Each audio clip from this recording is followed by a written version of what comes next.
Guys, അപ്പോൾ കണ്ണിമാങ്ങ കഴിഞ്ഞാൽ നമ്മളോട് വരുന്നതാണ് ഈ വലിയ വലിയ മാങ്ങകൾ. ഇത് നമ്മളോട് കിളിമാങ്ങ, കിളിക്കൊക്ക് മാങ്ങ എന്നൊക്കെയാണ് പറയാറുള്ളത്. അതിന്റെ രൂപം അതുപോലെ ആയതുകൊണ്ടാവാം. ഇതൊക്കെ എന്ത് ചെയ്യുന്നുള്ളത് ഞാൻ ഇവിടെ കാണിച്ചു തരാം. ഇത് നമ്മളന്ന് മുറിച്ച് സെറ്റാക്കി വെച്ചല്ലേ. ഇപ്പൊ ഏകദേശം മാങ്ങ വന്നുകൊണ്ടിരിക്കുന്ന സീസണൊക്കെ കഴിഞ്ഞു. അപ്പൊ നമ്മൾ അച്ചാറിട്ട് തുടങ്ങും. ഇതാണ് നമ്മൾ അന്ന് സെറ്റാക്കി വെച്ച മുറിച്ച മാങ്ങയുടെ അച്ചാറാക്കിയത്.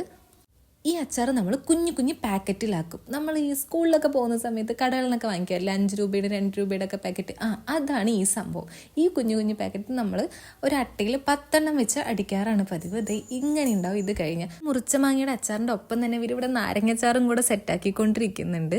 ഇതുപോലെ കുഞ്ഞു കുഞ്ഞു പാക്കറ്റിലാക്കിയിട്ട് ഒരു അട്ടയിൽ വെച്ച് അടിക്കും. ഇതിങ്ങനെ ഉണ്ടാവും. ഇതിന് പുറമെ നമ്മൾ ഈ പൗച്ചിൽ മറ്റേ ഈ ഒരു 1 കിലോ 1/4 കിലോൻ്റെ പൗച്ച് ആ രൂപത്തിൽ ഇത് പോവാറുണ്ട് കേട്ടോ. പിന്നെ ഇവിടെ ഉപ്പുനെല്ലിക്കൊക്കെ ആയിക്കൊണ്ടിരിക്കുന്നു. അപ്പോൾ ഡീറ്റെയിൽ ആയിട്ടൊരു വീഡിയോ ഇടണം പറഞ്ഞിട്ട് കുറേ.